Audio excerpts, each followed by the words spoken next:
Cuando nosotros damos una mirada crítica a la realidad, entre los tantos males que hay, uno de esos males que resalta es la pobreza. Y cada vez más la brecha entre los ricos, que son la gran mayoría, que son la minoría, y los pobres, la gran mayoría, la brecha cada vez se hace más grande. Causas de la pobreza. No se trata en una homilía de decir exhaustivamente cuáles son las causas de la pobreza. Pero la injusticia que va creando redes de desigualdad, redes de corrupción que empobrece tanto la realidad de nuestros pueblos. Pueblo en el que estamos todos. Y Dios no ha creado ni quiere todo esto, que haya injusticias, que haya desigualdades y que haya miseria. Yo tengo mi modo muy particular de hablar de la pobreza. Hay una pobreza digna. Creo que es la pobreza donde estamos situados la mayoría de los que estamos aquí. Una pobreza que permite que haya comida. Una pobreza que permite que si hay enfermedad haya acceso a los medios de salud. Una pobreza que no obstante, aunque el presupuesto no alcance, pero permite estudiar y hacer cualquier sacrificio en ese sentido. Pero hay una pobreza indigna, que es la gran miseria en la que se encuentra la mayoría de nuestra gente. Sin ir muy lejos, vayan a dar una vueltecita al volcán, aldea de nuestra parroquia, a Pinalito, a Cerro Grande, y constatamos situaciones indignas de vida, que son la miseria. Hoy el Evangelio nos presenta en la versión de San Lucas, que tiene una repercusión más social que la de Mateo, porque el Evangelio debe calar en la realidad que vivimos para conversión. Jesús dice: bienaventurados, dichosos los pobres, porque de ellos es el reino de los cielos. Jesús no tenía ningún poder político, aunque sí la autoridad para hacer conciencia política, para cambiar las situaciones de injusticia, las situaciones de miseria y las situaciones de gran pobreza en el ambiente en el que él vivía, siendo él también pobre, porque no era de familia con muchos recursos, era pobre. Y fíjense bien, el Señor llama bienaventurados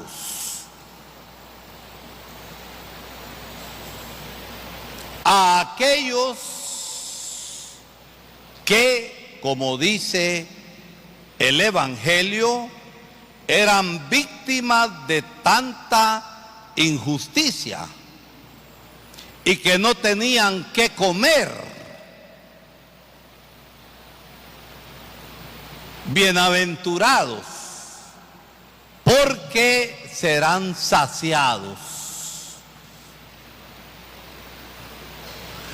Llama bienaventurados a aquellos que eran despojados de sus tierras por los terratenientes del tiempo, que eran escasísimos. Al final poseerán. Bienaventurados a aquellos que por los recaudadores de impuestos les levantaban sus cosechas y los dejaban sumidos en hambre y en gran desnutrición, y que la gente se estaba sintiendo molesta, pero tantas veces los pobres no tienen cómo defenderse.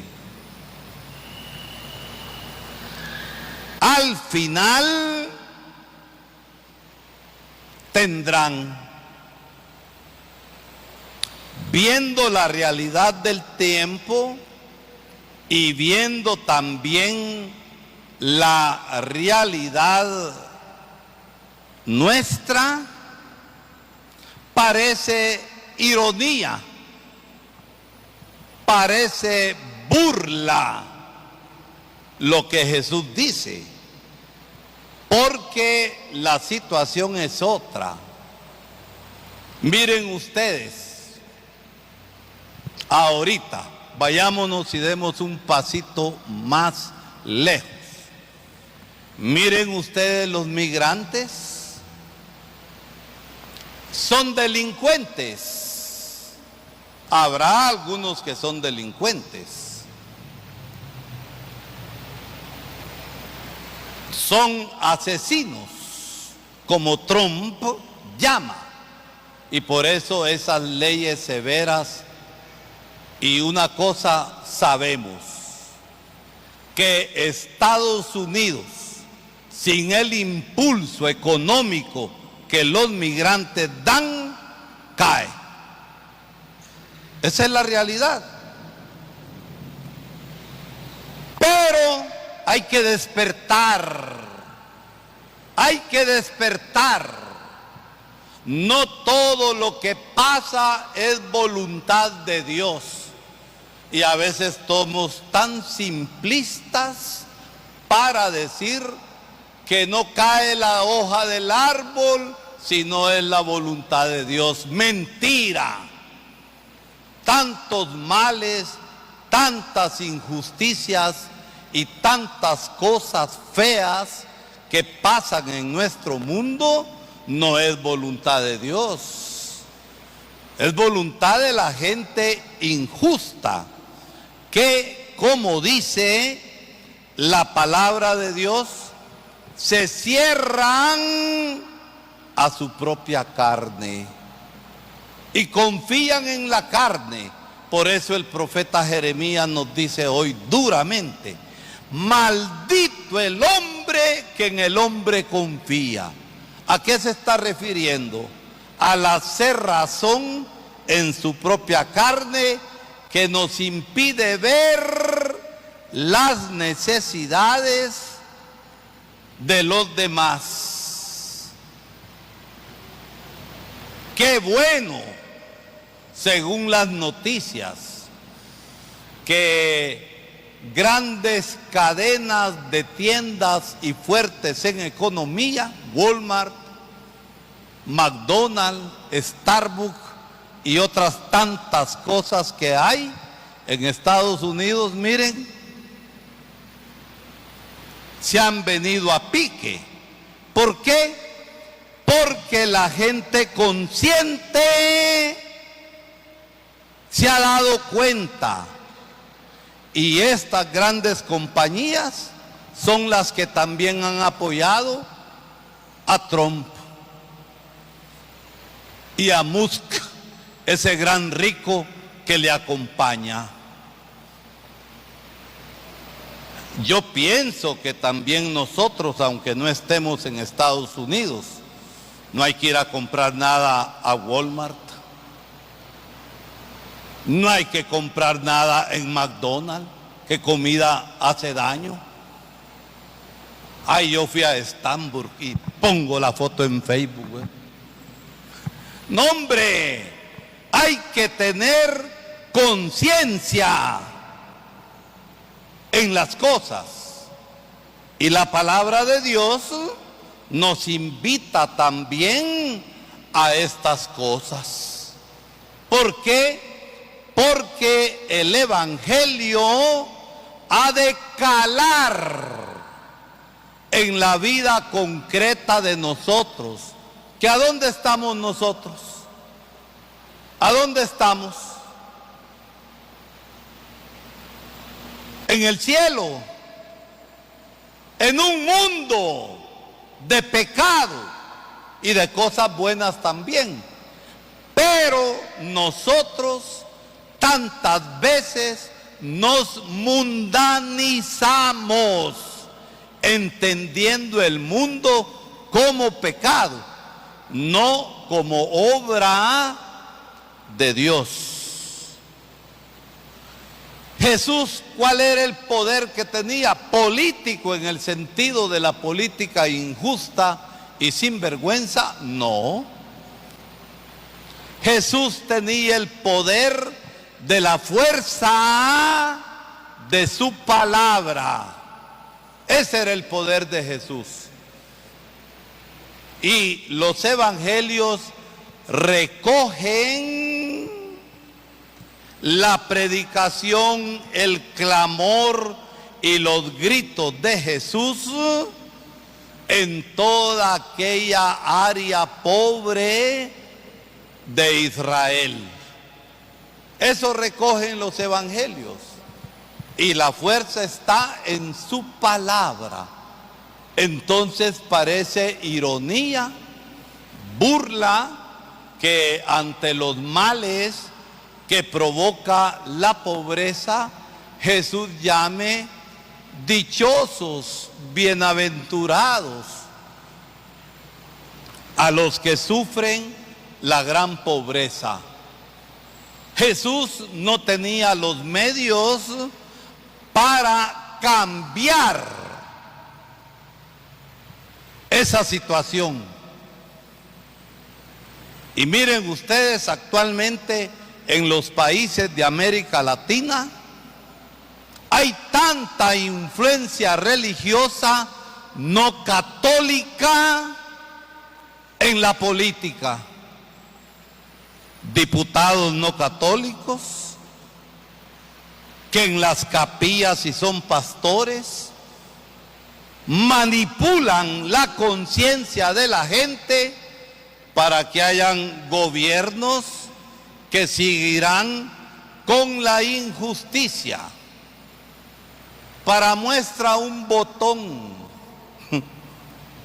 Hay un predicador famoso en Guatemala que yo no aguanto oírlo 2 minutos. El que diezma es bendecido por Dios. Al culto se llega con chequera o con tarjeta de crédito. Así pasa. Esto contribuye a una vida más digna de nuestros pueblos, de nosotros, de aquellos que son más pobres que nosotros. Y óiganlo bien, Jesús en el Evangelio que acabamos de escuchar no está justificando la pobreza. No está el Señor proponiendo como ideal la pobreza y la miseria, que es fruto de la injusticia, de las desigualdades y de la corrupción. No. ¿Qué está diciendo Jesús? Que Dios está del lado de aquellos que no se encierran en su propia carne. Y por eso hay que tener corazón de pobre para alcanzar lo que en la monición se nos decía, la felicidad plena que no se da en este mundo. Pero eso no significa que no luchemos por cambiar las cosas, porque el reino de Dios se abre paso en la historia de los pueblos.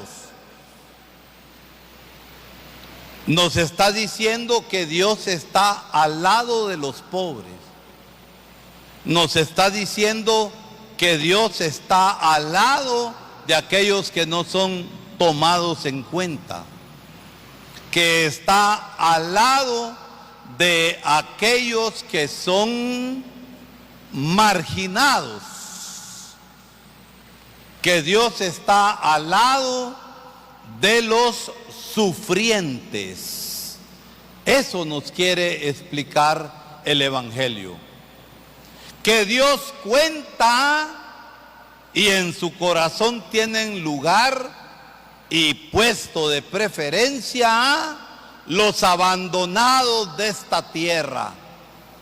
Eso nos está diciendo el Evangelio. Que esta cosa no puede durar todo el tiempo. Eso dice el Evangelio.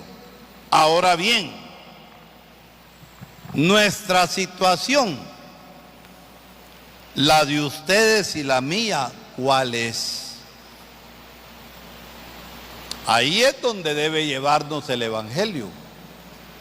Nos ha de llevar a una conversión. Yo quiero que mi hija se case con un hijo de una familia importante del pueblo. Babosadas son. Y se enamoró de un pobre, ¿qué? ¿Qué? El corazón lo mandan. Le ponen marido ustedes a la hija. ¿Verdad que no? Entonces, en la vida práctica, ¿del lado de quién estamos nosotros? No se trata de violencia, pero la revolución espiritual empieza también por la conversión. Y la palabra es un llamado a esto, a convertirnos y a cambiar. Y tratar de trabajar por una sociedad más justa, más solidaria y más fraterna. Porque en Guatemala los grandes ricos creen que Guatemala toda es su finca y no es así. Una primera cosa es la conciencia de la dignidad que nosotros tenemos y de la dignidad que hemos también de reconocer en los demás. Y es necesario, mis hermanos y hermanas, que nos solidaricemos con la gente que no tiene oportunidades. Entre algunos de ustedes hay, por trabajo honesto, quienes han hecho su dinerito. Entre ustedes hay algunos que han tenido oportunidad de estudiar y ser profesionales y han subido su nivel de vida y nos alegramos. Pero Guatemala es un país de oportunidad. No, no lo es. ¿Por qué se va tanta gente a Estados Unidos pese a los berrinches de Trump? ¿Por qué se va? Porque en nuestro país se cierran las oportunidades. ¿Tenés familia en Estados Unidos? No tenés, ¿verdad? ¿Tenés familia en Estados Unidos? Tampoco. Bingo, lotería. ¿Tenés familia en Estados Unidos? Sí, ¿verdad? Son mañosos, son delincuentes y son asesinos tus parientes que están allá. Vos, Roberto, tenés familia en Estados Unidos. Ahí está la Belén, ¿verdad? Mañosa es. No, ¿verdad? Está contribuyendo también a la riqueza de los Estados Unidos. Ojalá que la gente menos favorecida allá, que son los que le llaman los latinos, y este señor Trump se olvida que también él es migrante, se olvida de eso, ¿verdad? Ojalá que la gente a su modo, sin violencia, ponga resistencia. Van a ver si hay quien recoge las cosechas en la agricultura allá. Hay que ver si por el trabajo mal pagado en las casas, las gringas hacen esos trabajos. Yo creo que todo esto también es una señal clara de que el reino de Dios, que va actuando como semilla que crece, pueda dar frutos. De eso nos habla el Evangelio. No nos está proponiendo el ideal de la pobreza porque así hemos de ser. No, Dios está al lado de los que más sufren. Y esta situación no será para siempre. El reino de Dios se va consumando poco a poco. Y miren, una última cosa que se me vino ahorita a la cabeza. Ustedes conocen el evangelio de Lázaro el pobre y algún evangelio, y la tradición le llama Epulón. Es que hasta el nombre tiene de chucho, ¿verdad? Epulón al rico. Miren, termino con esto para no darle más vueltas a la cosa. Epulón se condenó por ser rico. Por ser rico se condenó. Se condenó por chucho. Se condenó por cerrarse en su propia carne y no ser solidario con aquel pobre que no tenía que comer mientras él banqueteaba. Y acuérdense, Jesús, siendo Dios, se hizo pobre. No consideró, nos dice la carta a los Efesios, su condición de Dios, sino que se hizo nada. ¿Para qué? Para que nosotros fuéramos. Y nosotros en esta vida hemos de vivir con la esperanza en la resurrección. Dice la palabra de Dios que todos vamos a resucitar en el último día. Todos. Unos van a resucitar para su perdición por haberse cerrado en su propia carne y no abrirse al prójimo, y otros resucitarán para gloria eterna. Que el Señor nos ayude a nosotros a lo largo de nuestra vida a resucitar en el último día para vida eterna, porque para perdición, mal negocio. Dios quiere beatitud, bendición y felicidad eterna para todos. Pero no nos olvidamos, la salvación como don de Dios y respuesta que nosotros vamos dando en la fe se va construyendo desde acá, viviendo la fe, viviendo el compromiso en la caridad y la justicia. Es así como se construye el reino de Dios.